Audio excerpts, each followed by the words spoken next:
Hi, my name is Tom Heffel, and this channel is all about helping students learn chemistry. In this video, we're going to be talking about empirical formula and percent composition. So let's dive right into it. We're going to try to find the percent composition of aluminum chloride.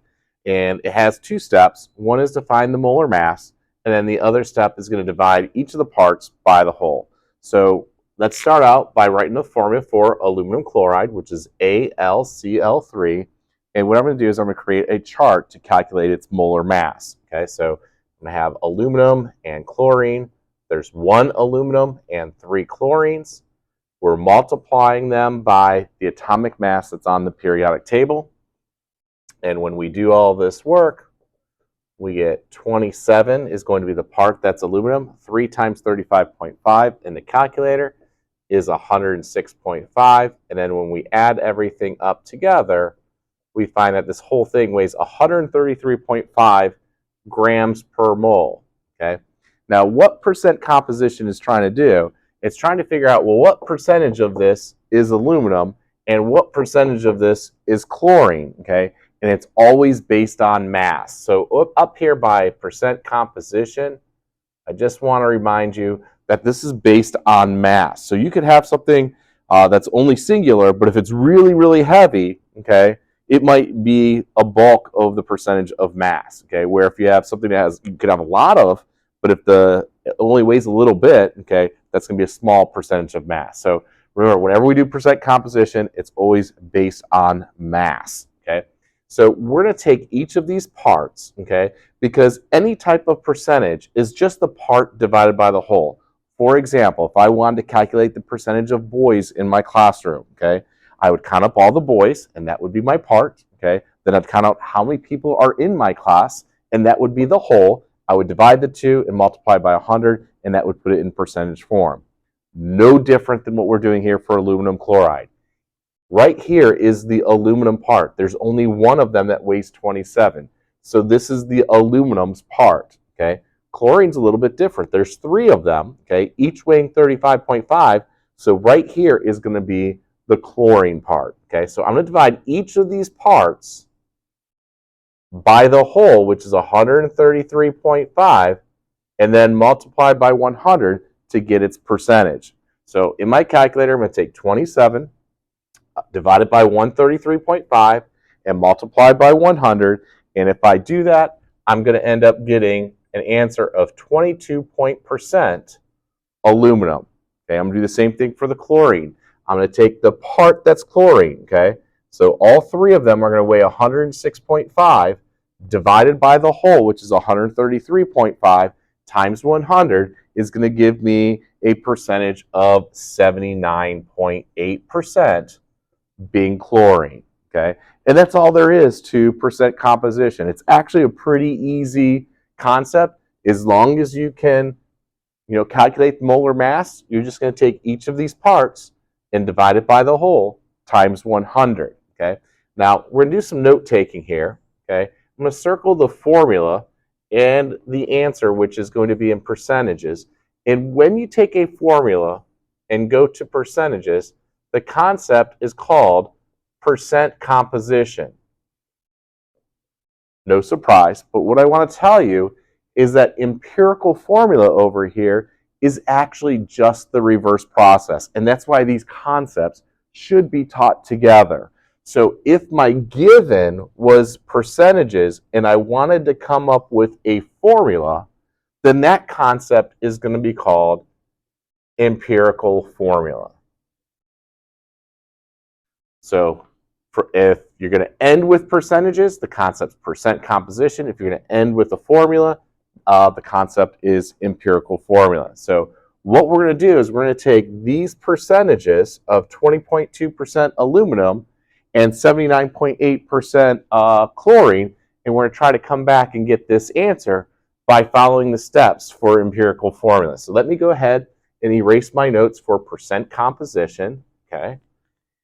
I'm going to take the answers that we got from the previous problem, which is 20.2% aluminum and 79.8% chlorine, And we're going to see if we can work this problem backwards till we get this answer of AlCl3. So I'm going to leave the answer up. Okay, I'm going to need some more room on my board, so I'm going to erase all of this. But hopefully we get to this final answer of AlCl3 by performing these steps. Okay, so let's talk about step 1. It says, assume we have a 100-gram sample. Okay, and we do that so that we can change the percentages to grams with just some mental math, because really all we have to do is change these percentages to grams if this was a 100% sample, because when we add up our percentages, it should obviously equal 100%. So if we have a 100-gram sample and 20.2% of it was aluminum, that means we will have 20.2 grams. That's aluminum. And then the same thing that's going to be true for the chlorine. So if I add these up, I get 100 grams, and that would be the size of my sample. So really easy. Just change the percentages to grams. Okay. Second step, convert the grams to moles. Okay, let's go ahead and convert the grams to moles.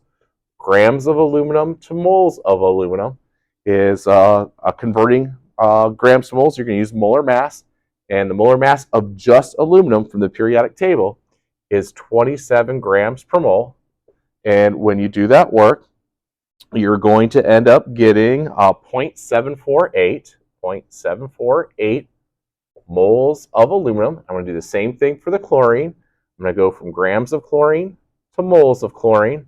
I'm going to use the periodic table's atomic mass for the molar mass of chlorine, which is 35.5 grams per mole. And when I take 79.8 and divide by 35.5, okay, I'm going to get an answer of 2.25 moles of chlorine. Okay, so what I have here is I have a mole ratio of aluminum to chlorine. For every 0.748 moles of aluminum, I'm going to have 2.25 moles of chlorine. Okay, and what formulas are?